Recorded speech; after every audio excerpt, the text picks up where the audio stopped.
김용민 브리핑.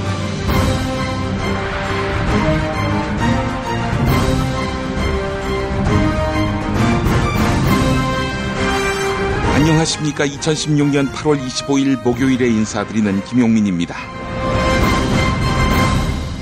북한이 잠수함 발사 탄도미사일 발사에 성공했습니다.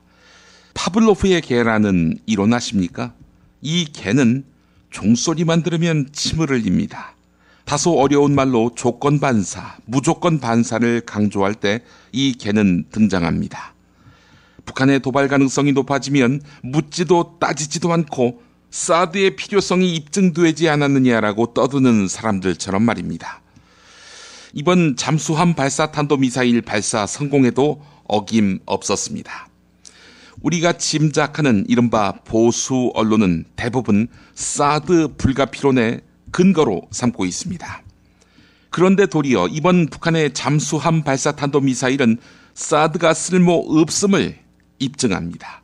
한겨레 분석대로 북한의 잠수함이 동해나 남해 쪽 먼 바다로 나가서 후방에서 탄도미사일을 발사할 경우 사드로는 요격할 수가 없습니다. 이에 대한 국방부의 대책은 북한 잠수함이 후방에 오지 못하도록 최선을 다해 막겠다 정도입니다. 그런 국방부는 지난 4월 북한 미사일이 30km밖에 못 날아가자 기술 취약점만 드러냈다며 코웃음을 쳤습니다. 그런데 반년도 안 돼서 북한이 약 500km 비행이 가능한 미사일을 개발했습니다. 국민 갈라치기에만 능한 국방부에게 북한의 미사일 도발 차단을 기대하는 것 자체가 무리인 것 같습니다. 그저 500여일 무탈하게 이 정권이 끝나기를 바랄 뿐입니다. 김용민 브리핑 일부 함께하고 계십니다. 초등학생에게도 밀린 건강보험료를 내라. 이런 고지서가 온다면 믿으시겠습니까? 현행법은 주민등록상 단독 세대일 경우는 초등학생도 납부 능력과 관계없이 건강보험료를 납부해야 합니다. 법대로 했으니 문제는 없다. 여러분은 이 논리에 동의하십니까? 건강보험의 사각지대를 발굴하고 그렇게 해서 사각지대에 있는 분들을 돕는 캠페인을 아름다운 재단이 시작했습니다. 많이 알리고 많이 참여해야 제도도 변화하겠죠.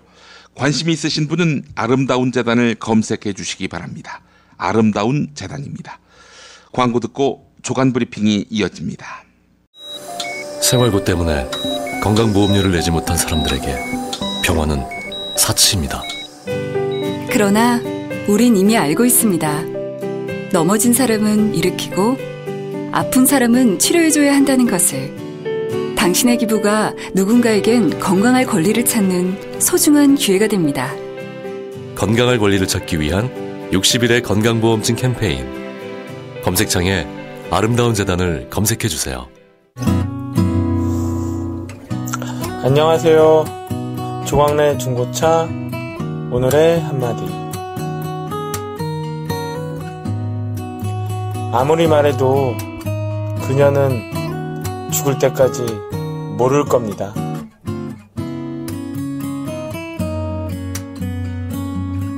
조광래 중고차의 대표 번호는 1800-9538. 고맙습니다.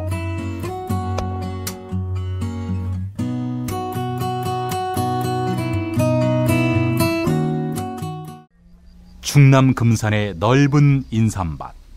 정성농장을 일군 농부아버지 이정열 씨. 자연은 노력한 만큼 내어준다.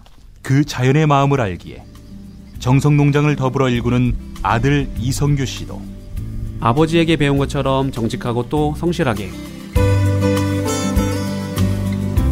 정성농장 홍삼은 인삼 재배부터 가공 판매까지 모두 책임지고 있습니다. 그래서 대한민국 1등 품질을 자부합니다. 검색창에 정성농장 홍삼을 검색해주세요. 정성농장 홍삼.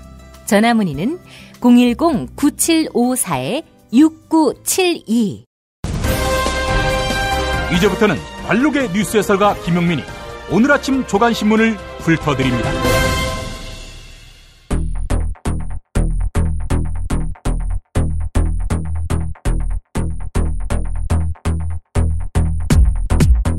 먼저 오늘의 헤드라인입니다. 얼마 전에 공개된 정운호 네이처리퍼블릭 전 대표 진술조서에 이런 내용이 있었다고 합니다.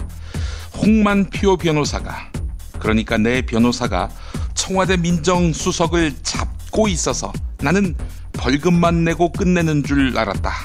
네, 작년 수사 당시 정운호 대표를 변론하던 홍만표 변호사와 우병우 민정수석이 유착관계였다는 의미지요. 우병우 민정수석을 수사하기 위한 검찰 특별수사팀이 꾸려졌습니다. 검찰의 수사 과정은 수시로 정보 보고하도록 규정하고 있는데요. 이번 수사의 피의자인 우병우 민정수석에게도 보고됩니다. 피의자에게 당신 수사 이렇게 하고 있다 라고 보고하는 것입니다. 박근혜 대통령이 음주운전 사고를 일으키고도 경찰 신분을 숨겨서 징계를 피했던 이철성 경찰청장 후보자에 대한 임명을 강행했습니다. 박 대통령이 국회의 반대를 무릅쓰고 고위공직자 임명을 강행한 것은 정부 출범 이후 9번째입니다. 오늘로 9일째 단식 중인 예은아빠 유경근 세월호 가족협의회 집행위원장, 세월호 특별법 개정과 특검 도입, 세월호 참사 특별조사위원회가 선체를 조사할 수 있도록 보장해달라, 이렇게 야당에다가 요구하고 있는데요. 무기한 사생결단 단식으로 말입니다. 예은아빠와 함께 세월호 가족협의회 소속 유가족도 전면적인 단식 농성에 들어갔습니다. 왕이 중국 외교부장이 기자들에게 이렇게 말했네요. 우리는 사드 문제가 한중 간의 우호적 협력에 전면적인 영향을 주는 것을 원치 않는다. 사드가 배치된다면 한중 간의 우호적 협력 관계를 보장할 수 없다는 말입니다.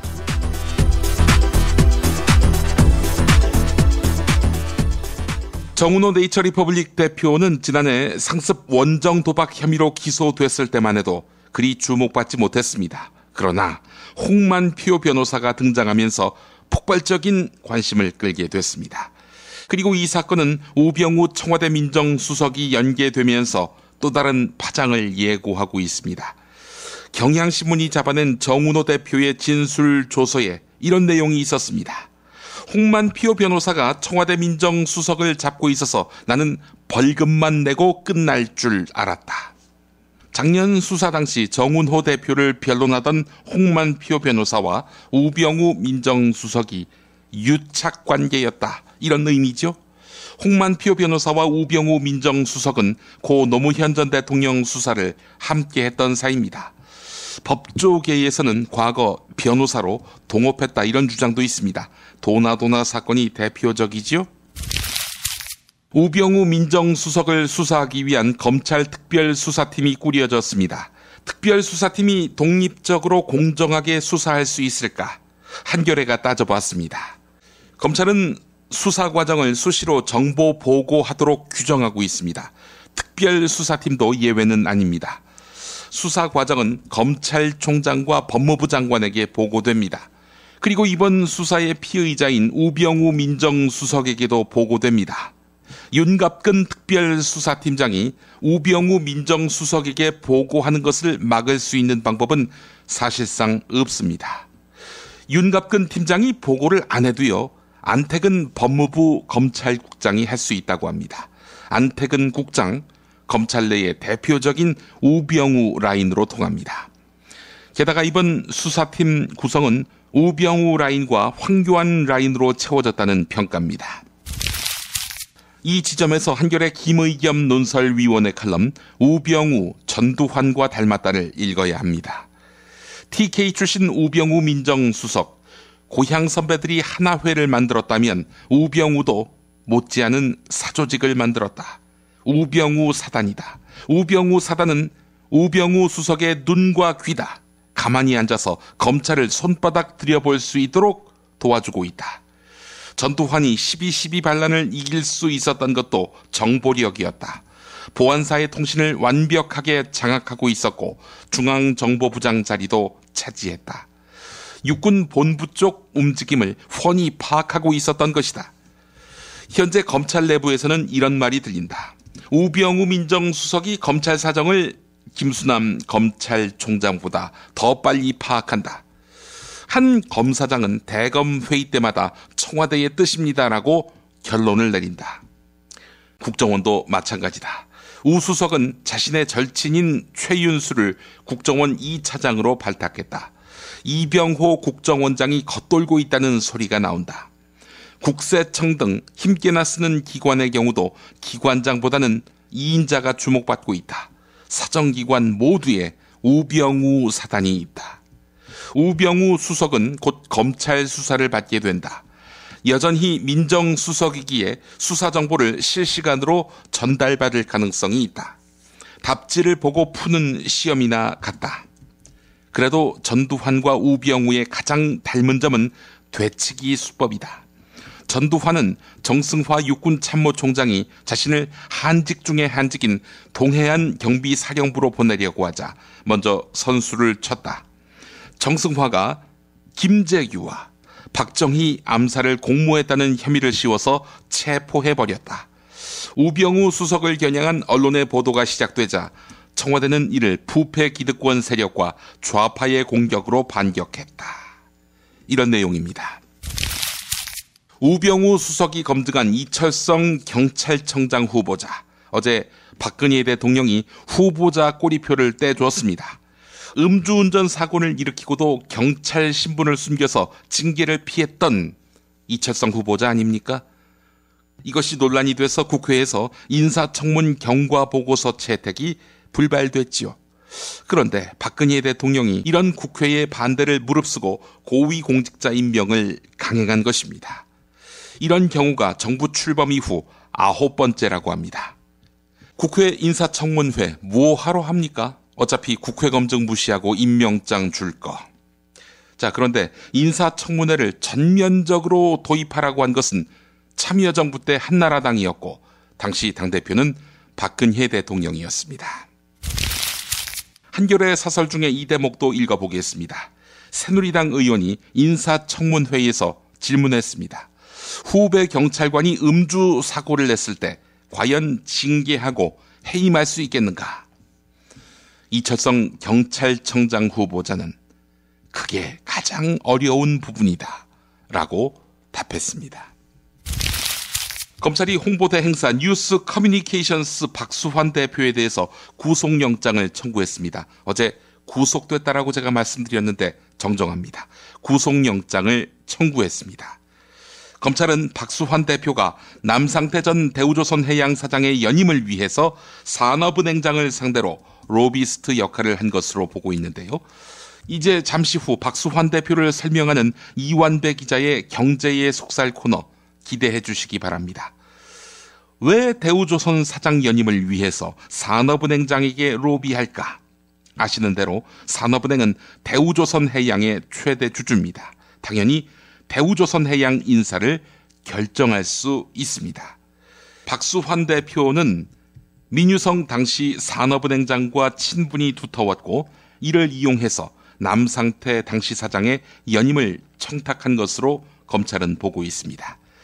박수환 대표는 청탁을 대가로 대우조선해양으로부터 26억 원 상당의 특혜성 일감을 받은 혐의가 있는데요.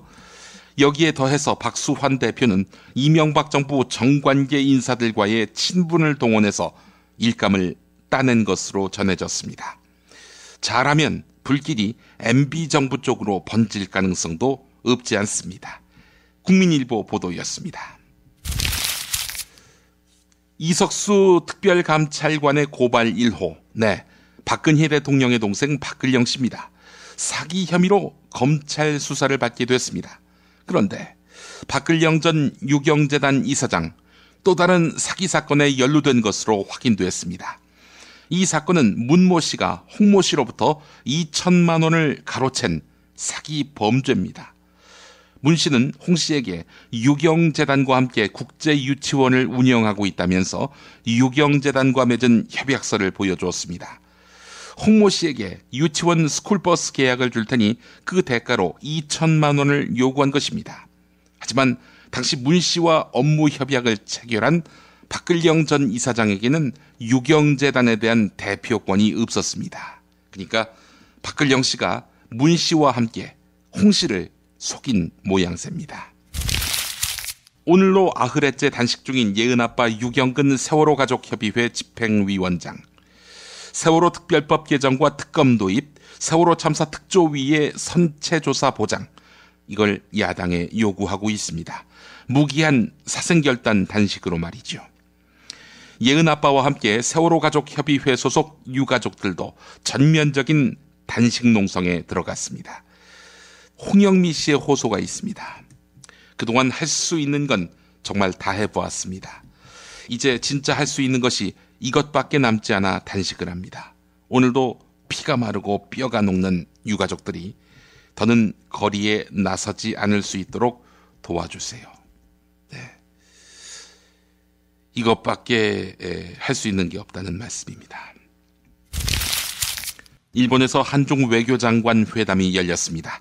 왕이 외교부장은 기자들에게 이렇게 말했습니다. 우린 사드 문제가 중국, 한국의 우호적 협력에 전면적인 영향을 주는 것을 원하지 않는다. 사드가 배치된다면 한중 간의 우호적 협력 관계를 보장할 수 없다는 것입니다. 한 달 전에 왕이 부장은 주한미군 사드 배치에 대해서 한국의 행위가 쌍방의 신뢰에 해를 끼쳐서 유감스럽다, 이렇게 말했습니다. 하지만 별 변화가 없으니까 왕이 부장이 수위를 높여서 전면적인 영향을 경고했다는 해석이 나옵니다. 한겨레는 이걸 일면 머릿 기사로 다뤘습니다. 북한이 어제 잠수함 발사 탄도미사일 발사에 처음 성공했지요. 잠수함에서 500km 거리를 쏘았다? 500km면 개성에서 제주시까지 직선거리입니다. 그런데 개성이 아닌 잠수함에서 쏘는 것입니다. 모두에서 말씀드린 대로 이것은 주한미군 사드 배치가 별 효용성이 없다는 이야기이기도 합니다. 북한의 잠수함이 동해나 남해 쪽 먼 바다로 나갑니다. 그리고 후방에서 탄도미사일을 쏘면 사드로 요격할 수 없다는 것이죠. 한겨레가 보도했습니다. 사드는요, 사실 사드가 원하는 지점에서 쏴줄 때만 요격할까 말까 하는 것입니다. 전쟁에서 적이 과연 그렇게 할까요? 지난해 북한이 잠수함 발사 탄도미사일 모이탄 사출 실험에 성공했습니다. 당시 군 당국은 개발 완료까지 4년에서 5년이 걸릴 것이다 라고 내다보았습니다. 이어진 올해 실험에도 군 관계자는 공중 점화쇼를 한 것이나 마찬가지라며 코웃음을 쳤습니다. 군은 이때도 실전 배치까지 3년에서 4년이 걸릴 것이라고 전망했습니다. 짐짓 여유를 부리던 군 당국은 어제 일로 일대 충격을 받은 분위기입니다. 군 안팎에서는 하루 종일 당혹과 침묵의 분위기가 교차했다고 하는군요. 한국일보가 보도했습니다. 국방부가 잘하는 것은 대북 군사 억지가 아니라 대남 반대 억지뿐입니다. 형편이 어려운 여학생들이 생리대 살 돈이 없어서 신발 밑창에 휴지를 덧대서 생리대 대신 사용한다는 소식, 많은 사람들의 가슴을 아프게 했습니다. 전국 여러 지자체들이 생리대 지원 사업을 펼치기 시작했습니다. 그런데 복지부는 여태껏 입장을 정리하지 못하고 있습니다. 생리대 지원 사업은 보건복지부의 승인을 받아야 하는데 정부의 판단이 늦어지고 있기 때문입니다. 보건복지부의 고민은 중복 지원 문제입니다. 기초생활수급자에게 최저 생계비가 지원되고 있는데 이 돈으로 생리대를 구입하고 있지 않겠냐는 것입니다. 복지가 너무 과할 것 같아서 걱정하고 있는 것입니다.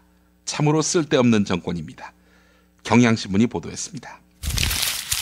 한겨레를 비롯한 여러 신문이 다룬 기사입니다. 에어컨 사용량이 늘면서 자연스럽게 누진제 논란이 뜨거운데요. 한전이 저소득층이 피해를 받는다면서 누진제 유지를 주장하고 있습니다. 그런 한전 등 7개 전력 공기업의 영업이익률이 10.7%입니다. 이것은 같은 기간 삼성전자나 현대자동차의 개별 기준 영업이익률보다 높은 것입니다. 그런데 내용을 따져보면은 한전의 이번 실적은 매출은 오히려 떨어졌고 영업이익만 올랐다는 점, 이 점이 주목됩니다. 기름값이 떨어져서 전기 발전 연료의 가격이 하락했는데 전력 요금이 5.4%나 인상됐기 때문입니다. 전보다 더 많이 남겨서 팔았다는 것입니다. 한전, 저소득층 피해 걱정하는데 당신들이 저소득층이었습니까? 서울신문입니다. 고용노동부와 대한상공회의소가 기업의 채용 관행 실태를 조사했습니다. 결과에 따르면 조사 기업의 대부분이 가족관계를 물어보는 등 후진적인 채용 관행을 따르고 있었습니다. 특히 직무와 무관한 스펙을 요구하는 경향은 대기업일수록 강했습니다. 학점, 어학점수, 어학연수 경험 등 이런 스펙을 요구하는 경향도 기업 규모가 클수록 두드러졌습니다. 소득 수준이 낮은 집에서는 불리하겠군요. 이런 금수저를 위한 세상이다 보니 청춘들은 이 사회를 헬조선이라고 하지 않습니까? 금수저 박근혜 대통령님, 어떻게 생각하십니까? 서울신문이 SNS에서 전통시장 또는 재래시장이 언급된 약 30만 건의 글을 분석했습니다. 이 기사 좋습니다. 네티즌들은 전통시장을 표현할 때 체험, 축제, 관광, 스토리텔링 순으로 자주 언급했다고 합니다. 대형마트의 공습으로 존폐 위기에 몰렸던 전통시장들이 놀고 즐기러 가는 이색 공간으로 성공적인 이미지 변신을 하고 있는 것입니다. 시장별로는 서울 광장시장이 압도적인 언급량으로 1위를 얻었습니다. 종로 쪽에 있는 광장시장이지요. 생필품 판매보다는 특색을 살리라는 이야기입니다. 미궁 장사랑! 구렁이똥 이뻤다. 장이 살아야 내 몸이 산다. 배변 활동에 도움을 주는 건강기능식품입니다. 미궁 장사랑. 지금 검색창에 미궁 장사랑을 검색하세요. 핸드폰 기종 최다 케이스 보유하고 있는 사이트는 친구 사진, 애인 사진까지 나만의 DIY 제작 케이스는 바니몽. 디자인 예스, 총알 배송 예스. 070-5029-0330에서 2번까지 포털 사이트에서 바니몽을 검색해주세요. 정말 맛있다. 이 말 한마디면 모든 게 설명됩니다. 30년 전통 자연의 이로움을 담은 김치, 이담채 김치. 1544-4586 1544-4586.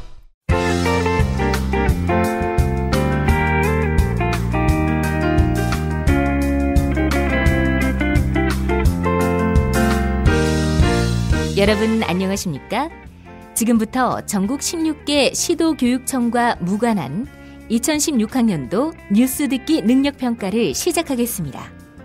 가정이나 사무실 차량 안에 계시는 애청자 여러분께서는 팟캐스트의 음량을 알맞게 조절해 주시고 답안을 작성해 주시기 바랍니다.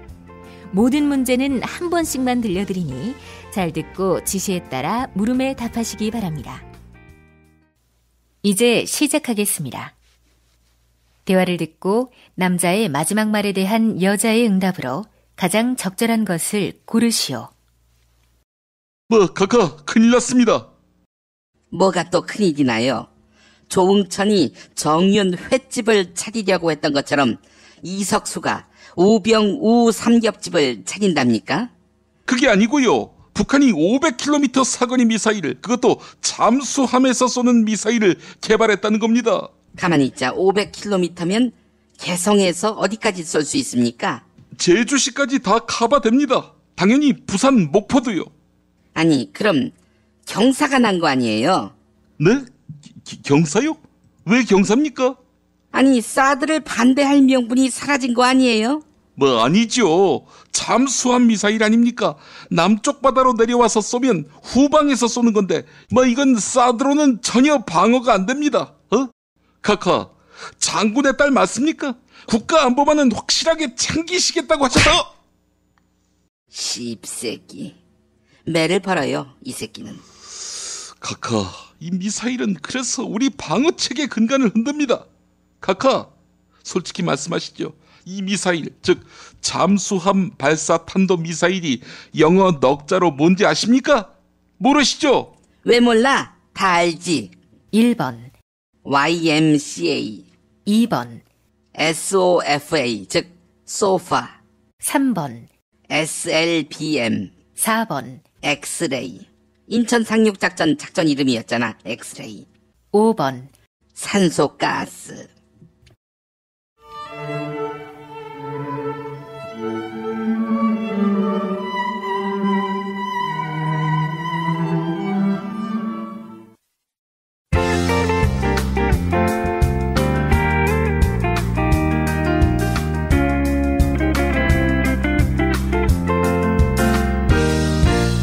뉴스 듣기 능력 평가를 마칩니다. 정답을 아시는 분은 팟빵 게시판에 정답과 이메일 주소, 사연을 남겨주시기 바랍니다.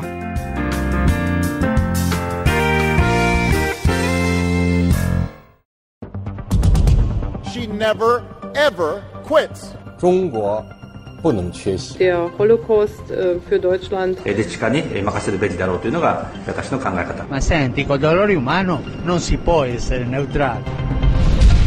국제뉴스의 맥. 네, 오늘도 완벽이란 놈의 발목 잡혀 한 걸음도 못 나갈 때에 김글리 작가와 함께 국제뉴스 살펴보겠습니다. 김글리 작가님. 네, 안녕하세요. 글로벌의 맥을 읽어주는 글로벌 리더 김글리입니다. 예. 자, 오늘 첫 소식은 아무래도 이탈리아 지진 소식이어야 하겠죠? 네, 어제 새벽 이탈리아 중부에서 규모 6.2의 강진이 일어났습니다. 가장 큰 피해를 입은 아마트리체는 마을 절반이 사라졌습니다. 마치 폭격을 맞은 듯 건물들이 통째 파괴돼 폭삭 주저앉았고 예. 사람들이 갇혀 참혹한 상황입니다.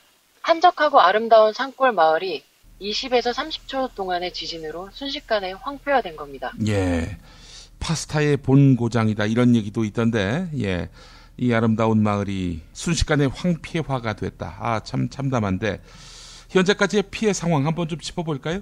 지금까지 최소 38명이 사망하고 100명 이상이 실종됐는데 피해는 계속 커지고 있습니다. 현재 마을로 진입하는 도로와 다리가 끊어지고 전기마저 끊겨서 구조에 어려움을 겪고 있는데요. 예. 주민들이 나서서 맨손으로 힘겹게 구조 작업을 벌이고 있습니다. 하하. 지진이 발생한 움브리아 주에는 교민 수십 명이 거주하고 있는 것으로 알려졌는데 아직 한국인 피해는 파악되지 않고 있습니다. 그렇군요. 이번 지진은 진앙 깊이 10km로 얕은 편이라 더 큰 피해를 끼친 것으로 알려집니다. 이후에도 55차례 이상 여진이 이어져 여전히 안심하지 못하는 상황입니다.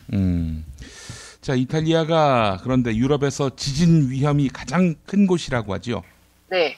영국 외무부 여행 안내에는 이탈리아는 땅의 작은 흔들림이나 지진이 거의 일상화됐다고 경고가 담겼을 정도입니다. 이번 지진이 발생한 이탈리아 중부 지역은 유라시아판과 아프리카판이 맞물리는 곳이라 지진이 자주 발생합니다. 예. 20세기 이후에만 이곳에서는 대형 지진이 여러 차례 일어났는데요. 가장 큰 피해를 낸 지진은 1908년 시칠리아 섬에서 발생한 지진으로 당시 8만 2천 명 이상이 숨지고 도시가 쑥대밭이 됐습니다. 지금도 나폴리 인근의 베수비오 화산, 시칠리아 섬의 에트나 화산이 활동하는 것을 직접 볼 수 있습니다. 예, 나폴리 지진, 예, 생각이 납니다. 예. 근데 이탈리아만이 아니라 어제 다른 나라에서도 지진이 발생했는데 이게 뭐 유럽만이 아니라고요? 네, 어제 오후 미얀마에서도 규모 6.8의 강진이 발생했습니다. 태국의 수도 방콕과 방글라데시 수도 다카, 그리고 인도 동부의 콜카타 등에서도 진동이 느껴질 만큼 강력했습니다. 예. 사상자나 피해 상황은 아직 알려지지 않았는데요. 진앙의 깊이가 84km로 깊기 때문에 지표면 피해는 적을 것으로 전망됩니다. 아, 예. 아이고, 참 지진 피해 때문에 이 고충을 겪는 이런 국민들, 지역 주민들 빨리 수습됐으면 좋겠는데 말이죠. 가난한 동네에 항상 이 지진이나 해일이 엄습합니다. 예. 네, 맞습니다. 예. 자, 다음 소식 살펴주시죠. 네, 먹성이 좋은 사람을 보고 너 그러다 수저까지 먹겠다라고 말하는 경우가 종종 있죠. 그런데 정말 그날이 오고야 말았습니다. 인도에서 먹을 수 있는 수저가 나왔습니다. 오. 인도에서 한 해 사용되는 일회용 수저는 1,200억 개인데요. 예. 미국에만도 약 400억 개로 전 세계적으로 따지면 헤아릴 수 없을 만큼 많은 플라스틱 수저가 사용됩니다. 예. 그런데 플라스틱은 그 유해성을 알지만 언젠가부터 우리 식생활에서 한 부분이 되어버렸죠. 예. 인도 농업 전문 컨설턴트인 나라야나 파사파티는 어떻게 하면 플라스틱 사용을 줄일 수 있을까 고민하다가 먹을 수 있는 수저를 떠올렸습니다. 예. 그리고 바로 개발에 착수합니다. 오. 수저를 만드는 과정이 궁금하실 텐데요. 예, 예. 수저는 쌀, 수수, 밀가루를 반죽해서 숟가락 모양으로 잘라내 구워줍니다. 예. 다 구워진 숟가락은 마치 나무로 만든 것처럼 보이는데요. 방부제가 전혀 들어가지 않아서 먹어도 절대 안전하다고 합니다. 뜨거운 국물류에도 20분간은 거뜬히 사용할 수 있고 식사를 마칠 때쯤이면 딱 먹기 좋게 부드러워진다고 합니다. 이 수저는 사용하지 않으면 3년 이상 상온에서 보관할 수 있다고 합니다. 현재 숟가락, 젓가락, 포크 3가지 종류가 있고 맛도 다양해서 계피 맛, 생강 마늘 맛 등 8가지 맛을 갖추고 있습니다. 가격도 100개당 4달러, 그러니까 우리 돈으로는 개당 약 56원꼴로 저렴한 편입니다. 예. 현재 인도에서만 150만 개 이상이 팔리며 큰 성공을 거두었습니다. 아주 기발하고 재미있는 아이디어군요. 예. 이 먹는 숟가락이 널리 쓰인다면은 아무래도 획기적으로 쓰레기를 줄일 수 있겠군요. 그렇습니다. 현재 개발자 파사파티시는 세계 시장으로 사업을 확장하기 위해서 크라우디 펀딩을 열었다고 합니다. 예. 그래서 $10 이상만 투자하시면 원하는 맛으로 숟가락 100개를 받아볼 수 있다고 하니까요.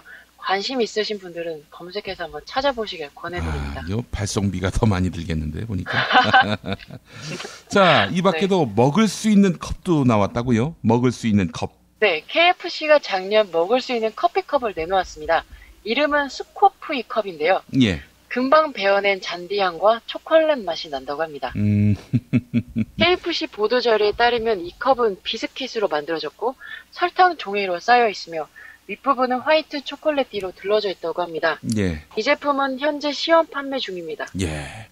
저 어렸을 때 말이죠. 하드 있지 않습니까? 아이스크림 하드. 네네. 하드의 그 손잡이 되게 나무로 돼 있잖아요.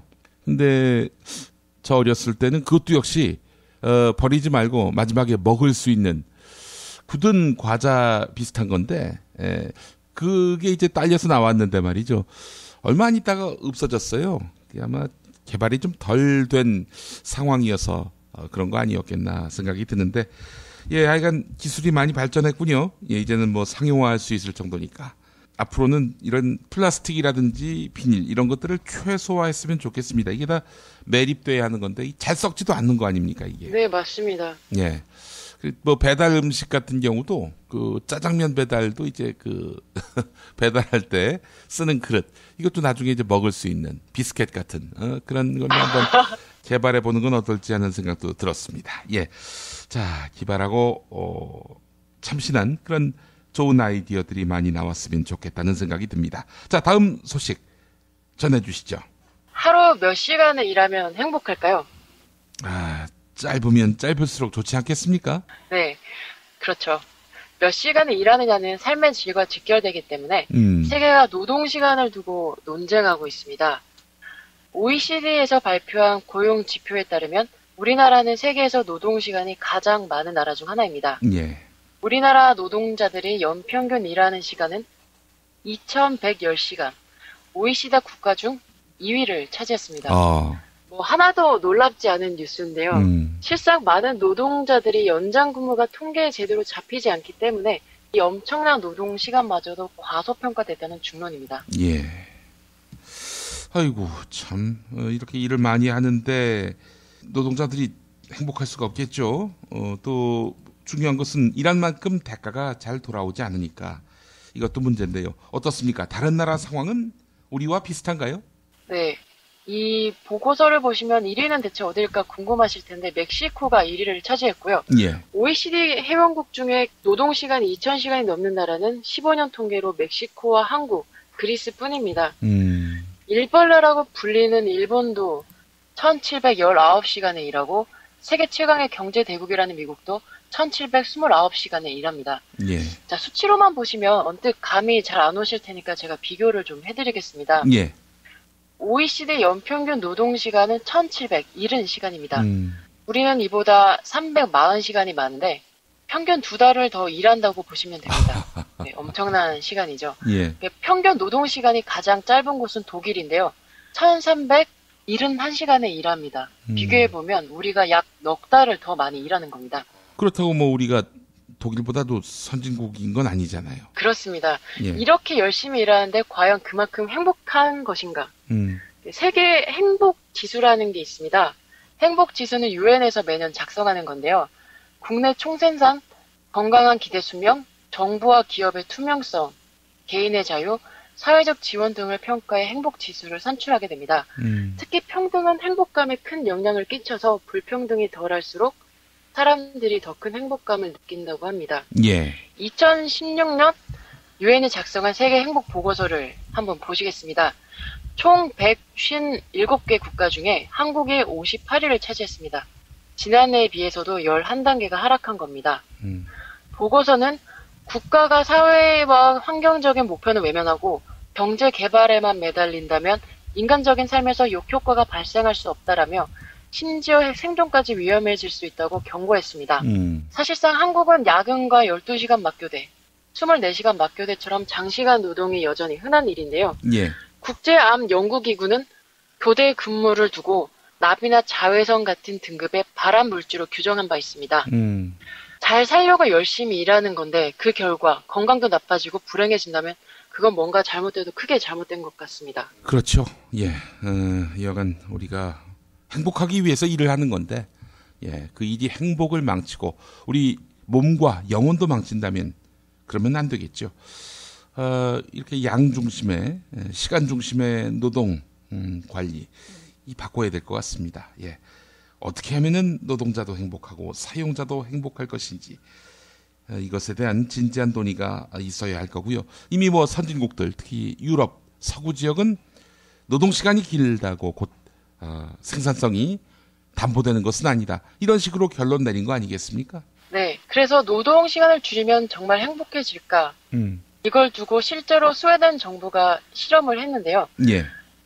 중간 점검을 해보니까 직원들의 결근이 크게 줄고 직장 충성도와 생산성이 높아졌으며 예. 건강도 좋아진 것으로 나타났다고 미국 뉴욕 타임즈가 보도했습니다.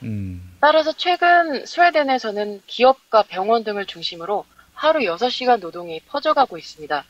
오전 3시간, 오후 3시간에 일하는 건데 우리에겐 그야말로 꿈같은 이야기입니다. 한편 노동시간을 줄이면 많은 일자리가 만들어진다는 보고도 있습니다.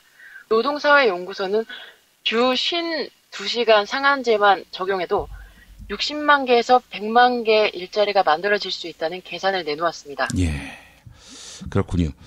근데 어떻습니까? 이 세계 최장 노동시간에 시달리는 한국 노동자들한테 노동시간 단축은 무엇보다도 필요한 일이지만은 고려해야 될 문제들도 적지 않아요? 물론입니다. 노동 단축이 제대로 이루어지고 효과를 보려면 임금 수준이 보존되고 노동 강도가 강화되지 않아야 합니다. 그렇기 때문에 노동시간 단축의 대가를 누가 치를 것인가가 치열한 쟁점이 되고 있습니다. 한국에선 사용자와 노동자 간의 힘겨루기로 논쟁이 진행 중인데요. 독일에선 어린 자녀가 있는 부부에게 노동시간을 줄여주고 이로 인한 수입 감소는 정부가 보조금을 줘서 해결하자는 제안이 거론되고 있습니다. 저출산 해법으로 노동시간 단축이 거론되는데 대가를 정부가 치르겠다는 거죠. 아이고, 참 이게 꿈 같은 얘기입니다.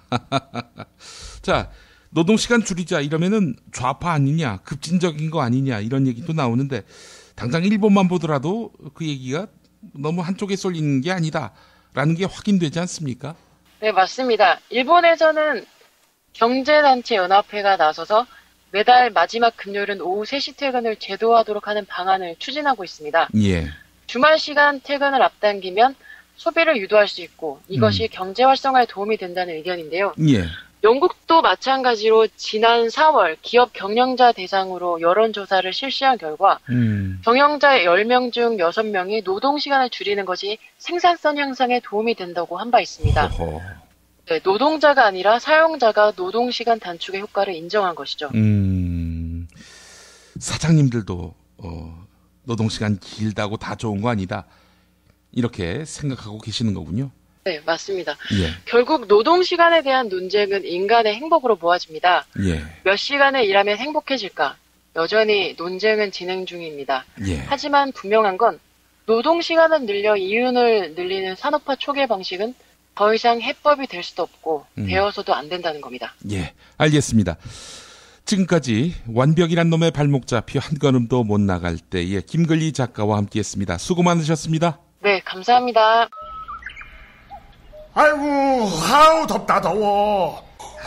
이제 우리 몸 생각해서 이 보양식이라도 먹어야 되는 거 아니야? 자, 일단 이거 한 잔에. 그래. 자, 우와, 이거 저 새싹당 공짜 아니야? 어떠냐? 와, 이거 저 시원하게 먹으니까 더 좋다. 이거 저 뜨거운 물에 우려서 식힌 거 아니야? 아니야, 그냥 시원한 물에도 잘 우러나와. 오, 굿이야, 굿. 역시 새싹 땅콩차는 전창걸의 새싹 땅콩차야. 070-8635-1288 전창걸닷컴.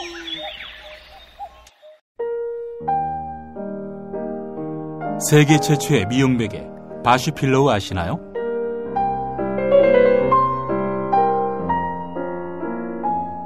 성형 또는 피부과 시술한 연약한 얼굴을 지켜주는 베개. 피부가 눌리고 얼굴이 처지며 주름이 생기는 것을 막는, 그래서 노화 방지까지 돕는 건강한 베개입니다. 어깨와 목 결림을 방지하는 이중 높이 구조. 이제부터 전혀 다른 잠자리를 만나보세요. 검색창에 미용 베개 바슈필로우를 찾아주세요. 남성용 바슈필로우도 있습니다. 기억하시나요? 탐라오렌지. 제주도 총각 3인방. 제주 농사꾼의 혼을 담은 인류 딱 하나의 감귤. 탐라오렌지에서 여름철 감귤을 소개합니다. 황금향. 아, 여름에 감귤이 이렇게 맛있을 수 있네. 무더위를 한 방에 날려버릴 탐라오렌지의 황금향. 지금 인터넷에서 탐라오렌지를 검색하세요. 직접 드셔도 좋고 선물용으로도 최고입니다. 전화 주문도 가능합니다. 010-2827-3917 010-2827-3917 추석 선물로 끝내주는 황금향. 황금향도 주문받고 있다고 봐요. 하루 두 차례 대한민국과 지구촌의 오늘을 정직하게 비춰드립니다. 권력이 진실을 압도하는 세상. 김용민 브리핑은 작은 희망의 불씨가 되겠습니다. 민중의 소리 이완배 기자와 함께하는 경제의 속살. 민중의 소리 이완배 기자 만나보겠습니다. 이완배 기자님. 네, 안녕하십니까. 예, 당신의 노동은 안녕하십니까. 우리 정웅재 노동전문 기자의 다음 스토리 펀딩 300만 원이 목표였는데 이미 오늘 다 달성이 됐네요, 보니까. 그렇습니다. 출근을 해서 네. 이제 정웅재 기자하고 같이 잠깐 차를 한잔 마셨는데요. 예. 저도 그렇고 정웅재도 그렇고 소름 돋을 정도로 정말 감사했습니다. 이게 예. 하루 만에 정웅재 기자는 그렇게 얘기를 해요. 평생 처음 경험해보는 일이다. 내가 15년 동안 노동기사를 써왔는데 예. 이 300만 원도 45일 모금 기간 동안 다 안 될 것 같았었는데 예. 단 하루 만에 이제 제가 지금 녹음을 하는 시간 기준으로 한 오후 5시쯤 됐는데 예. 400만 원이 지금 훌쩍 넘어서 있습니다. 그래서 예. 너무너무 감사하다는 말씀을 꼭 전해달라고 정웅재 기자가 얘기를 했고요. 저 예. 또한 정말로 후원해 주신 분들께 다시 한번 고개를 제가 푹 숙이고 있습니다. 감사하다는 말씀을 꼭 드리고 싶습니다. 그런데 말이죠. 좀 네. 더 욕심을 내고 싶습니다. 사실 우리가 이 노동 분야에 여러 부조리들 또 우리가 인식이 미치지 못해서 그치고 말았던 노동 현장에서의 노동권 문제들 뭐 한두 가지가 아니지 않습니까? 그 모든 문제를 돈이 모여진다고 해결이 되진 않지만 저는 예. 이제 어떤 생각이 들었냐면 예. 그 스토리 펀딩의 파티 부분이라고 해서 후원해 주신 분들이 글을 남기시는 곳이 있어요. 예. 그 글을 제가 이제 하나씩 꼼꼼히 읽어봤는데 쓰시는 분들이 이렇게 말씀을 하시는 겁니다. 이렇게라도 연대를 시작하고 싶다. 연대의 손길을 보내고 싶다. 그러니까 이 돈이 모여지면 정웅재 기자가 잘 쓸 겁니다. 여러 소송 비용이나 아니면 노동자들을 돕는 데 사용을 할 텐데 예. 돈도 돈이지만 연대를 시작하는 여러분들의 마음 그 자체가 정말로 되게 감사하고 고마웠었던 거고요. 예. 우리 노동 현장의 이야기들이 저희 시민들께 조금 더 연대의 대상으로 따뜻하게 다가갈 수 있는 계기가 됐으면 좋겠다는 생각이 들고요. 그래서 송구스럽지만 앞으로도 조금 더 한 40일 남았는데요. 예, 많은 예. 관심을 보여주셨으면 더 감사하겠다는 말씀을 드리고 싶습니다. 예. 액수가 많아질수록 기사의 깊이와 범위가 확실히 깊고 넓어지겠죠? 도울 수 있는 노동 현장의 분들이 많아지고요. 예. 아무래도 정웅재 기자가 취재를 하는데도 앞으로 훨씬 더 용이하겠죠. 예. 네. 여러분들의 많은 참여 바라겠습니다. 다시 말씀드립니다. 다음 스토리 펀딩 당신의 노동은 안녕하십니까? 혹은 정웅재 입력하시면 됩니다. 네. 300만 원 넘어갔다고 해서 마감된다든지 혹은 더 입금을 못한다든지 그런 건 아니니까 네. 많으면 많을수록 좋습니다. 여러분 다시 한번 당신의 노동은 안녕하십니까? 많은 참여 바라겠습니다. 자, 오늘 이야기 한번 해볼 텐데 효성그룹 형제의 난 이야기를 해주신다고요? 예, 제가 이제 오늘은 제가 방송을 시작한 이후에 처음으로요. 예. 뉴스를 2개가 아니고 하나만으로 길게 가보려고 합니다. 그런데 이게 왜 그러냐면, 예. 이 효성그룹 형제의 난에 지금 우병우가 등장을 합니다. 예, 그리고 또 한 명의 핫한 인물인 박수환, 뉴스컴 홍보대행사 사장이죠. 이 사람도 등장을 하고요. 예. 그래서 이 사건이 하여튼 멀티플레이어 온갖 사건에다 이름을 올리고 있는 우병우라는 사람의 또 하나의 의혹인 건데요. 제가 원래 이런 사건 의혹을 정리를 하는데 굉장히 약해요. 그러니까 사실은 우리 김프로께서 이런 사건 정리하시는 걸 들어보면 진짜 놀랍습니까? 그렇게 어려운 사건을 귀에 쏙쏙 들어오게 설명을 해주시잖아요.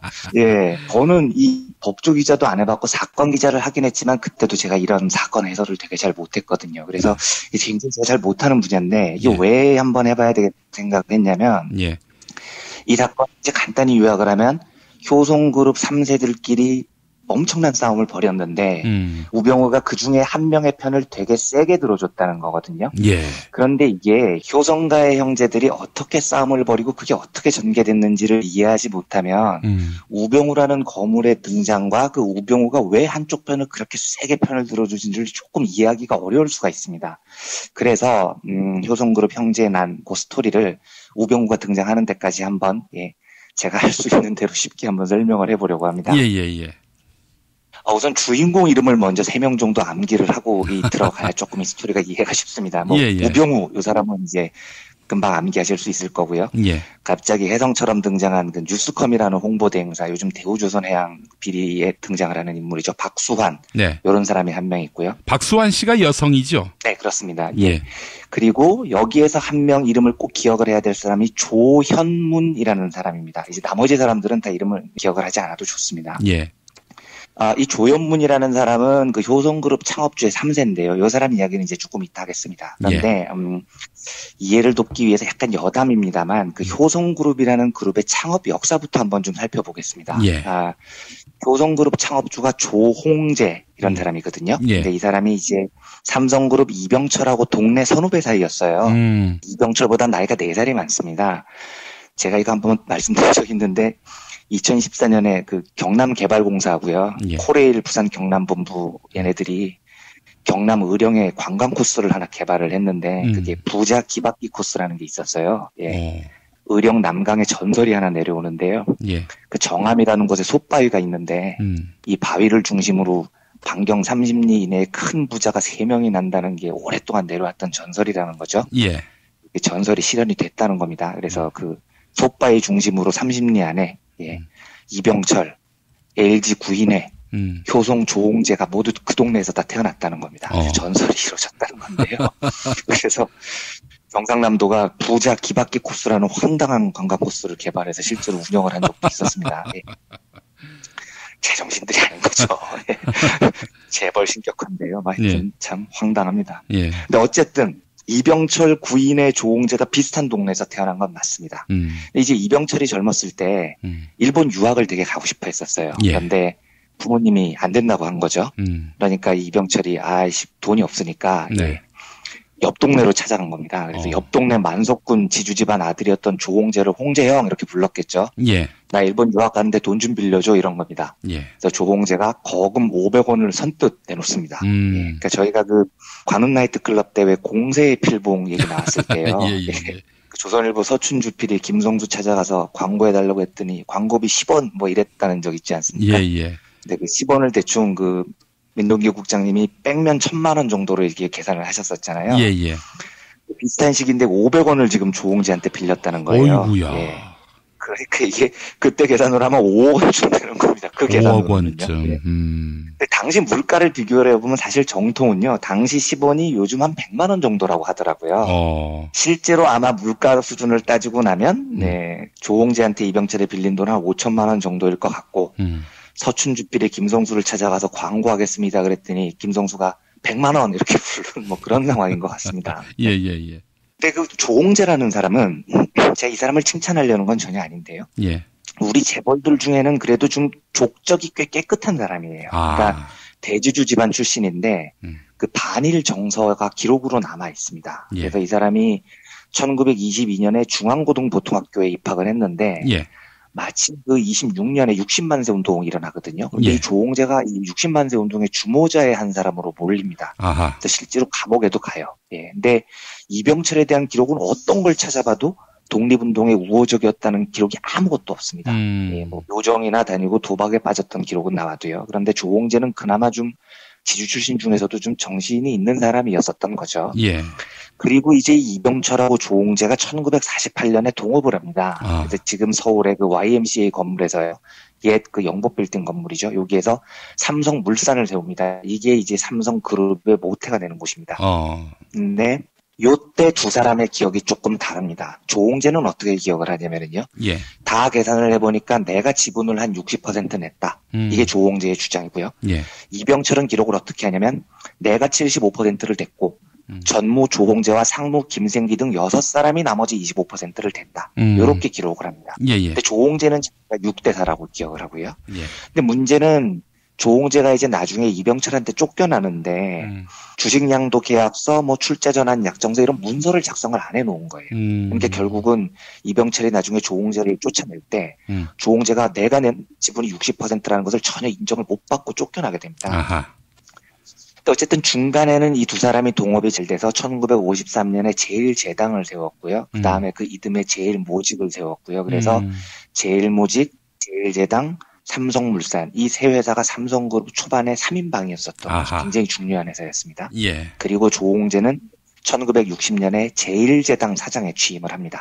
그리고 그때 조홍재는 제일제당 지분을 3분의 1 정도 들고 있었어요. 예. 그러니까 이제 조홍재 회고록을 보면 제일제당에 대한 애정이 정말로 강합니다. 제일제당은 내가 만든 회사야. 이런 자부심이 있었어요. 조홍재는요. 예. 근데 이제 이병철이 조홍재의 뒤통수를 치는 겁니다. 축출을 해버리는 거죠. 예. 동업을 청산하자. 그러니까 이제 조홍재가 제안을 합니다. 그러면 삼성물산, 제일모직, 제일당 셋 중에 물산과 모직을 네가 가져라. 제당은 내가 키운 기업이니까 가질게. 이래서 두 사람이 합의를 합니다. 합의를 하는데 이병철이 나중에 이 합의를 뒤집습니다. 그래서 제일제당을 결국은 조홍재한테 주지 않고요. 이걸 끝까지 차일피일 미루다가 결국은 그때 이제 부실기업으로 찍혀가지고요. 은행 관리를 받던 한국타이어라는 회사가 있었거든요. 예. 한일나일론 이 회사도 거의 뭐 부도 직전 회사였거든요. 예. 그래서 이 거의 뭐 부도 직전 회사 두 개만 조홍재한테 떼주고 조홍재를 쫓아내죠. 아하. 근데 이제 조홍재가 몇 년을 버티다가 그냥 깨끗이 물러납니다. 물러나면서 조홍재 회고록에 보면 이렇게 적혀 있어요. 동업을 청산한 것은 내가 70년을 살아오는 동안에 내리지 않으면 안 되는 수많은 결단 중에 가장 현명한 결단이었다. 때로는 버리는 것이 얻는 것이요 버리지 않는 것이 곧 잃는 것이라는 역설적인 교훈은 내 후배들에게도 큰 도움이 되리라 믿는다. 그러니까 약간 대인배 기질이 있었던 거죠. 쿨하게 알았어 하고 조홍재가 나와버린 겁니다. 그래서 한국타이어를 중심으로 이제 효성이라는 그룹을 새로 창업을 하고요. 예. 그런 사람이었습니다. 근데 이제 조홍재 얘기를 왜 이렇게 길게 하냐면 조홍재가 이재 승계 과정을 하는데 원칙이 있었습니다. 예. 자기 자식들한테 기업을 물려줄 때 굉장히 선명하고 부드러운 과정으로 승계를 아주 심플하게 처리를 해버렸어요. 아하. 어떻게 했냐면 당시 효성의 주축기업이 3개였는데요. 애초부터 아들이 3명이니까 이걸 딱딱딱 분리시켜서 물려준 겁니다. 그러니까 장남 조성래 효성이죠. 예. 차남 조양래 한국타이어, 삼남 조웅래 대전피역 이렇게 미리 딱 정주고 니네는 서로 욕심부리지 마. 각자 이게 니네 거야 하고 깔끔하게 이재승계를 맞춰버린 겁니다. 그러니까 이때까지는 아무 평집 분파가 없었던 거예요. 그런데 이 재벌 시스템의 가장 큰 문제가 이거거든요. 창업주가 예를 들어서 괜찮은 사람이었어도 2세, 3세로 넘어오면 반드시 이 또라이들이 태어납니다. 이게 당연한 거거든요. 예. 왕조라는 게 그런 거지 않습니까? 핏줄로 왕이 정해지니까 예. 운 좋게 세종대왕 같은 성군이 태어나면 만백성이 편안한 거고요. 운 나쁘게 연산군 같은 왕이 태어나면 온 백성이 고단한 거죠. 이게 그 운의 나라의 운명을 맡겨야 되는 거예요. 예. 그래서 이제 왕조보다 민주주의가 훨씬 더 훌륭한 제도라는 거고요. 예. 그런데 효성은 초대 회장에 비해서 2대 세습자, 그러니까 장남, 조성래 회장부터 여기가 좀 이상해지기 시작한 겁니다. 2세 조성래 회장한테는 그 창업주와 똑같이 아들이 3형제가 있어요. 그러니까 제가 아까 그 암기하면 좋겠다고 말씀하셨던 주인공 조현문이라는 사람이 차남입니다. 예. 그리고 장남이 조현준, 삼남이 조현상, 이 세 사람입니다. 그런데 이 사건의 핵심은 차남 조현문이 가문의 반기를 들고 장남, 삼남, 아버지를 전부 적으로 돌렸다는 게 요 효성그룹 형제의 난의 요지거든요. 예. 근데 이 스토리가 이렇게 진행됩니다. 이 조성래 회장은 자기 아버지하고 다르게요. 이 세 아들한테 어떻게 얘기를 하냐면 각자 3명한테 효성 지분을 7%씩 딱딱 물려주다. 그리고 조현준 장남한테는 무역하고 섬유, 조현문한테는 중공업, 조현상 삼남한테는 산업자재 이렇게 각각 맡기는데 예. 요때 얘기를 어떻게 하냐면 너희들은 요 각 부분을 가져가는 게 아니다. 나는 이제부터 너희들의 경영 능력을 보겠다. 그래서 가장 유능한 사람한테 다 몰아줄 거야. 이 몰아주기 시스템을 구축을 해버립니다. 아하, 예. 그러니까 이 세 형제는 더 이상 우애를 가진 형제가 될 수가 없는 거죠. 예. 하나밖에 없는 황제 자리를 놓고 피 튀기는 경쟁을 해야 되는 운명의 기로에 선 거죠. 예. 세 형제가요. 예. 그런데 이 세 사람 중에요. 차남 조현문, 오늘의 주인공이요. 이 사람이 아주 특이한 사람입니다. 예. 재벌 3세 그냥 이렇게 평가 조금 남다른 구석이 있어요. 이 사람이 이제 변호사인데요. 예. 서울대학교 문화인류학과를 졸업했고요. 예. 사시 출신은 아닌데 미국 하버드 대학교에서 로스쿨을 졸업해서 미국 뉴욕주 변호사 자격증을 딴 사람이에요. 예. 그리고 이후에도 계속 미국에서 변호사로 활동을 했습니다. 그러다가 2000년에 그 효성 전략본부 이사로 경영 일선에 뛰어든 거죠. 그러니까 형이나 동생에 비해서 경쟁 구도에 늦게 뛰어든 겁니다. 예. 그리고 좀 특이한 건 드라마 응답하라 1988에 보면 나오는 그 1988년 대학가요제 대상팀의 무한궤도라는 팀이 있거든요. 그렇죠. 예, 그 신해철 씨가 리더였던 그 유명한 그룹이요. 예. 예. 당시 뉴스를 보면 이렇게 나와요. 예. 무한궤도는 서강대학교 재학생 신해철을 필두로 연세대학교 학생 조형곤과 조현찬, 서울대학교 학생 김재홍과 조현문이 결성한 밴드였다. 아하. 예. 이 조현문이 바로 그 조현문입니다. 아하. 그러니까 그 효성가 3세 차남 조현문이 무한궤도에서 신디사이저를 담당하면서 대학가요제에서 대상을 탄 사람입니다. 예. 특이하죠. 그러니까 벌써 이 대목에서도 알 수 있듯이 조현문은 일반 재벌 가문 자제들하고 정도가 조금 다른 사람이었습니다. 아하. 그러니까 예. 숨이 턱턱 막히는 이 재벌 가문의 자제 생활이 아니라요. 예. 미국에서 변호사 생활도 오래 했고요. 예. 밴드도 했고요. 예. 예. 굉장히 자유주의에 한껏 물든 그런 청년이었던 거죠. 예. 그런데 이 조현문이 2000년에 효성 전략본부 이사로 경영일선에 딱 뛰어드니까 예. 나중에 이제 조현문의 표현에 의하면 예. 효성은 이건 그룹도 아닌 거예요. 이게 뭐야 이겁니다. 뭐 맨날 횡령이고 맨날 족벌이고 인사체제는 뭐 전부 엉망진창이고 누구랑 가까운 사람만 뭐 중용되고 예. 기업이 개판이었다는 겁니다. 조현문 얘기로는요. 예. 그런데 어쨌든 아까 말씀드렸듯이 이 조현문이 나중에 막 그룹을 씹고 다니는 건 경영일선에서 물러난 이후의 얘기였고요. 어쨌든 조현문은 삼형제 간의 경쟁에서 이기고 싶어 했었어요. 그런데 앞선 두 형제 장남하고 삼남이 미리 경영을 하고 있으면서 예. 조현문을 왕따를 시켜온 겁니다. 경쟁자를 이제 하나라도 줄여야 되는 거죠. 예. 그래서 그때 그 조현문이 중공업을 맡고 있었는데 이 중공업 분야에 대해서 조현문은 내가 맡아가지고 굉장히 경영도 나아지고 해외 시장도 뭐 높아지고 이런 식으로 되게 이제 자화자찬을 했는데 예. 오히려 효성 쪽에서는 조현문이 맡았기 때문에 중공업 부분이 매년 적자였다 이런 식으로 발표를 했습니다. 그러니까 차남 부분을 계속 왕따를 시켰던 거죠. 예. 그래서 버티다 못한 조현문이 결국은 자기가 패배를 당했다는 것을 인정을 합니다. 예, 그리고 이제 패배를 당했으니까 물러나야죠. 그런데 이 조현문이요, 그냥 물러나질 않습니다. 2013년에 이제 조현문이 회사를 떠나거든요. 예. 그러면서 자기가 가지고 있었던 주식을 다 팝니다. 예. 근데 보통은요, 이렇게 팔면 가족들한테 팔거든요. 예. 예, 재벌 가문의 거니까요. 예. 그런데 뒤끝이 장렬한 겁니다. 이걸 파는데 가족이 아니라 다른 기관 투자가들한테 다 팔아요. 기관 투자가들. 네, 그러니까 형하고 동생한테 빡쳤다는 것을 소심하게 이제 보여주는 거죠. 그래서 이때 그 효성 오너 일가 지분이 그 33%였는데 갑자기 26%로 확 줄어들었습니다. 조현문이 자기 지분을 기관 투자가한테 다 파는 바람에 조 씨 일가의 경영권이 위태할 수도 있는 상황이 온 거죠. 예. 그래서 그때 이제 장남하고 삼남이 자기 돈 막 써가면서 이 지분을 다시 다 사들입니다. 그래서 예. 형제들끼리 그렇게 돈 써가면서 얼마나 감정이 악화됐겠습니까? 예. 근데 이제 조연문이 복수가 여기서 끝나지 않습니다. 조연문은 지분도 팔고 효성에서 완전히 떠난 다음에 2014년에 갑자기 조연문이 변호사 신분으로 아버지 조성래 그리고 형, 동생 다 껴가지고 검찰에 고발장을 제출합니다. 횡령, 배임, 하여튼 모든 걸 다 겁니다. 아이고. 근데 이 고소고발 건수가 무려 10건이나 됩니다. 그러니까 자기가 알고 있던 회사 비밀을 다 까고 형하고 동생을 완전히 궁지로 몰아넣겠다고 그 외나무다리의 승부를 벌인 거예요. 이 고소고발을 주도한 사람이 바로 우병우입니다. 이때 그 조연문 변호사의 홍보를 맡았던 사람이 바로 박수환 뉴스컴 대표거든요. 예. 그런데 이 박수환이라는 사람은요, 그 당시만 해도 단순히 홍보대행사 사람이 아니라 우리 이제 브리핑에서도 많이 소개가 됐지만 굉장히 기획에 강하고 고위층과의 이 연줄이 많은 사람으로 알려져 있었던 거죠. 예. 그리고 사실 저도 알거든요, 이 사람은요. 이 사람은 저를 기억 못할 텐데요. 예. 저는 박수환이라는 사람을 알아요. 얼굴을 본 적이 있습니다. 그런데 이건 순전히 제 개인적인 평가입니다만 지금 세간에서 하는 평가에 굉장히 야심이 있고 굉장히 언론사와 또 여러 곳에 이렇게 연줄이 많고 그 평가에 제 개인적인 의견으로 저는 100% 동의를 해요. 제가 받은 느낌도 그거였습니다. 저는 한두 번 정도 만났는데요. 예. 근데 아무튼 이 박수환이라는 사람을 만나서 조연문이 이제 빡친 상태를 다 털어놓은 거죠. 형하고 동생한테 너무 열받았다. 그러니까 이 고소고발건을 처음 기획을 했던 사람이 바로 박수환이었었다는 거예요. 그래서 경향신문 보도를 보면요. 예. 이렇게 나옵니다.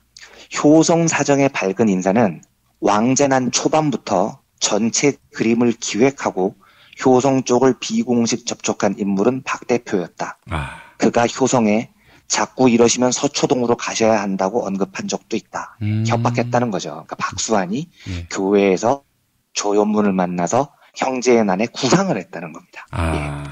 그리고 그 같은 교회에 김준규 전 검찰총장이 다녔다고 해요. 이분이 이제 장로셨다고 하더라고요. 예. 그래서 언론 보도로는 박수환 대표가 김준규 총장을 찾아가서 우병우를 연결해달라고 부탁을 했다는 거고요. 그래서 이제 마침내 복수심에 불타는 조연문 옆에 우병우와 박수환이라는 오른팔과 왼팔이 장착이 된 거죠. 예. 그리고 이제는 뭐 알려진 사건입니다만 2014년 6월에 조연문 변호사가 이제 형 동생을 무도기로 한 10건쯤 고소를 하는데 사실은 그 우병우 수석은 그보다 한 달 전인 5월에 청와대로 들어가거든요. 예. 근데 이제 고소는 6월에 했지만 준비는 오래전부터 했을 거 아닙니까? 그렇죠. 그래서 보도를 보면 우병우 수석이 2월에 우병 법률사무사라는 곳에서 회계장부 열람 등사에 대한 협조 요청 공문 요걸 효성에 보냅니다. 그리고 청와대 민정수석으로 발탁된 게 5월인데 그 전까지는 이제 조연문을 위해서 대리해서 효성 측을 고발하기 위한 작업을 주도했죠. 예. 근데 이때 보도를 보면은요, 우병우가 이때 그 조연문을 변호를 할 때 가장 큰 특징 매우 공격적이었다는 겁니다. 예.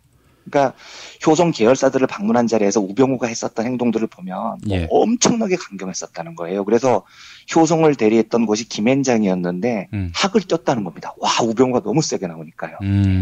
이러다가 우병우가 5월 달에 청와대 민정수석으로 돌아갔습니다. 예. 그리고 원래 이 사건은 서울중앙지검 조사부라는 곳에 배당이 됐는데 우병우가 청와대 수석이 된 다음에 갑자기 특수사부로 옮겼다는 거죠.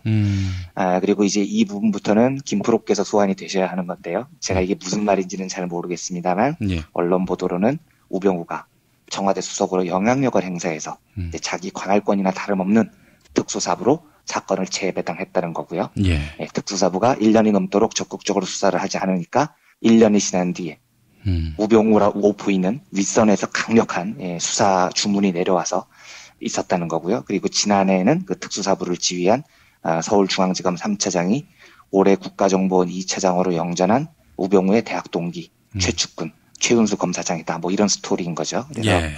이런 부분은 이제 아마 저희 김프로께서 기회가 되면 해석을 해주시면 저 같은 사람도 참 도움이 될 겁니다. 근데 이제 이런 법적인 부분 외에 제가 이 긴 스토리를 말씀드리면서 강조하고 싶은 건 이 대목입니다. 예. 조연문 변호사가 차남이 가족들로부터 사실상 축출되면서 얼마나 감정이 상했겠습니까? 예. 그러니까 제가 지금 읽어드린 스토리만 봐도 조현문의 깊은 빡침이 느껴지잖아요. 예. 근데 실제로 조현문은 효성에서 나온 다음에 여러 인터뷰를 통해서 효성이 얼마나 개판인 기업이고 아버지하고 자기 형제들이 얼마나 나쁜 놈이냐는 걸 정말 여과 없이 말합니다. 이런 언론 보도가 산더미처럼 쌓여 있어요. 예. 그래서 심지어 일각에서는 이런 말도 나왔습니다. 야, 조현문이 웬만한 재벌감시 시민단체들보다도 더 잘 싸운다. 운동권보다도 더 재벌하고 잘 싸운다. 이런 말이 나올 정도로 자기 가족들에 대해서 정말 극단적으로 적대 감정을 표시를 하고 다녔거든요. 그러면 네. 이렇게 극단적인 적대감이 충만한 상태에서 조현문이라는 사람이 우병우라는 거물급 변호사를 자기 오른팔로 골랐습니다. 그리고 이후에 보면 우병우는 청와대 민정수석으로 들어가는데 이제 그러면 자기 사건이 아닌 거잖아요. 그렇죠. 예. 그런데 언론 보도를 보면 우병우는 매우 집요하게 효성그룹 사건을 압박한 정황이 지금 나옵니다. 예. 경향신문에 뭐라고 쓰냐면 제가 읽어보겠습니다. 예. 법조계에서는 이런 상황이 석연치 않다고 말한다. 조 전 부사장, 그러니까 조현문이죠. 예. 조현문과 우수석이 단순한 의뢰인과 변호사 관계를 넘어 사업적 동지라는 의심이 든다는 것이다. 검찰 출신의 한 변호사는 27일 조 전 부사장이 우수석에게 정상적인 수임료만 지급했다고 보기엔 우수석의 사건 처리가 너무 집요하다며 양측 사이에 오간 자금 내역 등을 추적해볼 필요가 있다. 이게 지금 의혹의 핵심인 겁니다. 예. 그런데 이 사건의 핵심은 조현문이 자기 가족에게 가지고 있는 엄청난 적대감입니다. 예. 그리고 조현문은 그 적대감을 복수로 나타내기 위해서 그냥 그저 그런 변호사를 선택한 게 아니라 진짜 베스트 오브 더 베스트를 고른 거죠. 그리고 베스트를 골랐다면 어떤 추정이 가능하겠습니까? 예. 돈이 문제가 아닌 거죠. 야, 돈은 아무 문제 아니야. 이 사건만 해결해줘. 형제들한테 내 복수를 해줘. 그러면 내가 당신한테 엄청난 혜택을 줄게. 이렇게 말했을 가능성이 매우 높지 않냐는 거죠. 이건 제 추정일 뿐인 겁니다. 예. 그만큼 아버지와 형 동생한테 적대감이 충만한 상태였거든요. 예. 그리고 조현문은 돈이 무지하게 많은 사람이었습니다. 예. 효성 주식을 다 팔아서 1,300억 원을 챙겼거든요. 예. 그리고 그 돈으로 부동산 사업하면서 돈을 충분히 벌었습니다. 그렇다면 과연 이렇게 돈이 많은 사람이 한 맺힌 축출의 원한을 갚아줄 유용한 도구 베스트 오브 더 베스트 우병우를 채용했다면 예. 그냥 몇 천만 원 몇 억 원 쥐어주는 평범한 계약만 있었을까요? 게다가 예. 내가 선수로 고용했던 변호사가 갑자기 청와대 실세가 된 겁니다. 우와, 절호의 찬스인 거죠. 네. 예. 아버지하고 형하고 동생을 거꾸로 때릴 최고의 무기가 청와대에 들어간 겁니다. 조현문 입장에서는요. 그래서 경향신문 보도대로 조현문과 우병우의 관계가 단순한 의뢰인과 변호사 관계를 넘어서 사업적 동지일지도 모른다는 의심이 든다는 추정이 있다는 거고 저도 이 추정에 동의가 되는 겁니다.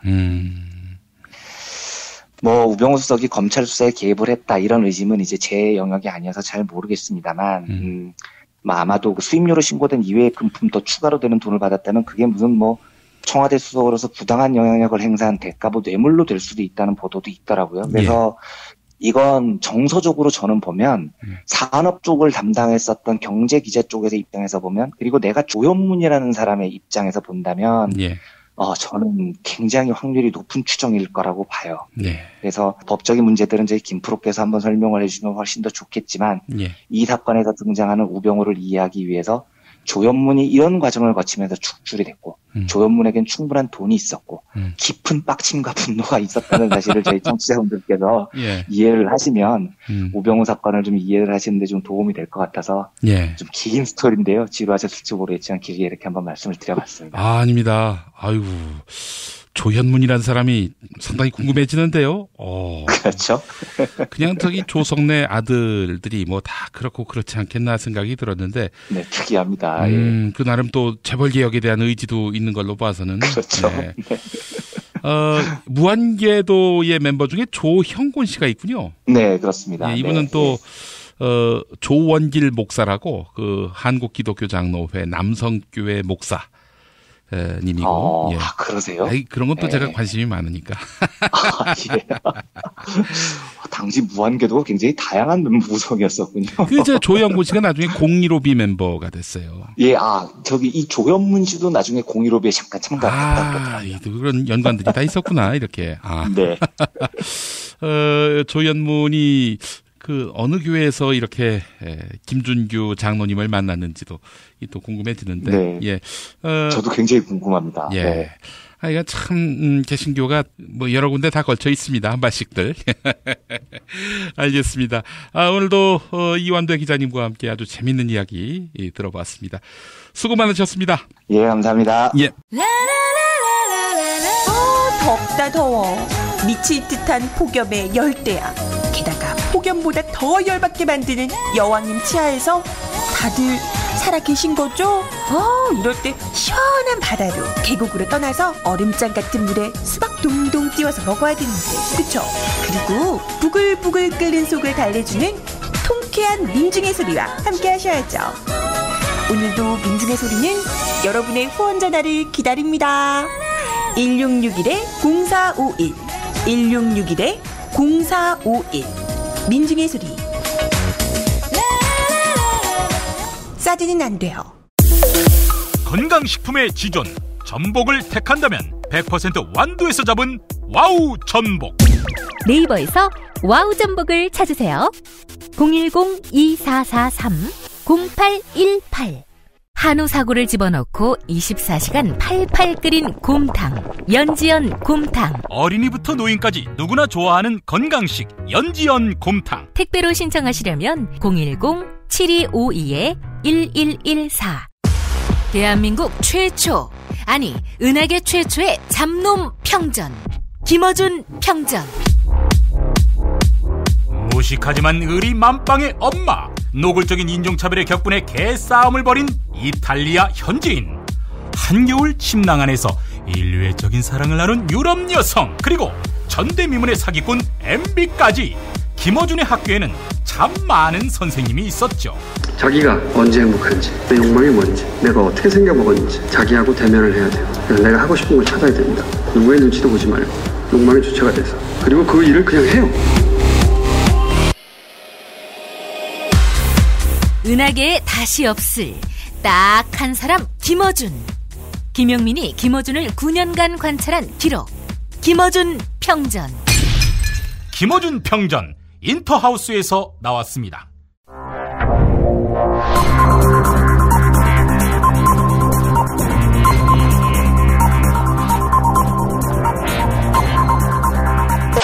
공화국 논평. 반대파를 빈대파로 읽으시면서 반대를 빈대로 생각하는 박근혜 동지께서는 최경환, 안종범은 절대 청문회에 부를 수 없다고 하니까 그러면 추경도 안 해준다 이러는 야당에 대해 강도 높은 국가적 중대 조치를 취하실 계획을 표명하시고 구체적인 공격 방침을 제시하셨다. 경애하는 박근혜 동지의 단호한 결심은 나라의 격이라는 게 있지. 직전 경제부총리 또 현직 청와대 수석을 불러다 놓고 개망신을 줄여 하는 것은 곧 박동지를 모욕 주기 위한 용도의 다름 아니라는 격한 분노의 표시다. 청와대 서별관 회의에서 왜 부실기업 대우조선을 밀어주라고 했단 말인가? 만약 상식대로 원칙대로 할 거라면 산업은행만 존재하면 되지 정권이 왜 필요하고 정치가 왜 필요하고 경제 컨트롤 타워가 왜 필요하단 말인가. 대우조선을 밀어줌으로써 기업에게 마지막 회생의 기회를 제공하고 대우조선의 생계를 의탁하고 있는 근로자와 그 가족을 돌보려는 취지를 도덕적 해이로 몰고 있는 것은 박동지를 참을 수 없이 모독하고 우롱하고 천추의 한이 될 망동의 다름 아니며 처절한 대가를 자초하는 악수 중에 최악수의 다름 아니다. 대우조선은 다 망하게 생겼고 그래서 지원해준 수조 원의 돈은 날리게 됐다. 그래봤자 한 자릿수 탕진이다. 기본적으로 30조가 들어갔고 매해 2조 가까운 돈을 관리비, 유지비에 써야 하는 4대강 사업은 과연 무엇이란 말인가? 4대강 사업은 용서가 되고 청와대 사별관 회의는 용서가 안 된단 말인가? 4대강을 이유로 추경을 거부하는 게 아닌 야당은 결국 박근혜 동지처럼 이명박에게 무언가 약점 잡힌 게 아닌가 하는 의구심을 자아내지 않을 수 없다. 따라서 청와대 사별관 회의 청문회를 위해 추경을 거역하는 행위는 박 동지에 대한 체질적인 거부감과 적개심을 노골적으로 드러내는 것으로밖에 볼 수 없으며 추호도 용납할 수 없는 포항무도한 도발 행위를 자행한 것이다. 이제라도 야당은 박근혜 동지를 찾아가 참회의 눈물을 흘리며 이 말을 땅에 찢고 용서를 구해야 할 것이다. 망할 회사에 돈을 팍팍 쓰는 그 호연지기가 너무나 질투가 나서 비방모략한 거라고 참회해야 할 것이다. 그러면서 4대강에 대해 침묵한 죄를 반성하며 전 야당 의원들이 녹차 라떼, 녹차 아이스크림이 된 금강에서 싱크로나이즈드 수영을 해야 할 것이다. 만약 거절할 시에는 박동지의 치솟는 분노와 경천동지의 탄압의 불벼락을 피할 수 없게 될 것이다. 네, 오늘의 칼럼은 노무사이기도 한 강진구 경향신문 논설위원회 대통령의 권력과 폭력 사이입니다. 나치 집권 시절 미국으로 망명한 정치 철학자 한나 아렌트는 권력과 폭력은 동일하지 않은 정도가 아니라 서로 대립한다고 했습니다. 폭력은 권력이 위태로워질 때 나타나며 마지막에는 권력을 파괴한다는 것입니다. 아렌트의 통찰은 국가 권력이 정당성을 잃을 때 그 정당성을 보충하기 위해 폭력이 동원된다는 사실을 보여줍니다. 우병우 청와대 민정수석을 둘러싼 논란을 보면서 아렌트의 지적이 떠오르는 이유는 박근혜 대통령의 통치 스타일이 정당한 권력의 사용을 넘어 폭력 수준으로 치닫고 있기 때문입니다. 돌이켜보면 박근혜 대통령 입장에서는 120억대 주식 대박으로 진경준 검사장이 구속될 때가 공직검증 실패의 책임을 물어서 우병우 수석을 내칠 수 있는 골든타임이었습니다. 하지만 우병우 감싸기로 나서면서 넥슨과의 부적절한 1,300억대 부동산 거래, 홍만표 사건 브로커와의 유착과 몰래 변론, 군대가 나들 꽃보직 등 의혹이 눈덩이처럼 풀어났습니다. 이뿐 아닙니다. 야당의 반대와 국회 청문보고서 채택 불발에도 불구하고 음주운전 사고 때 거짓말로 경찰 신분을 숨기고 23년간을 버텨온 이철성 후보자를 경찰청장으로 임명한 것입니다. 문제는 폭력에 의존한 통치가 장기화될 경우 그 피해는 단지 특정 개인에 그치지 않는다는 데 있습니다. 노동부가 노동법을 무시한 쉬운 해고에 이어서 최근 노동자 동의 없이 임금 체계를 변경할 수 있는 지침을 발표한 것 역시 국가 권력이 점점 폭력화돼 가고 있음을 보여주는 징후입니다. 하지만 다시 아렌트의 통찰을 빌리자면 워터게이트 도청 그 자체보다 더 무서운 것은 사람들이 자칫 도청을 자연스러운 정치 과정으로 받아들일 수 있다는 점입니다.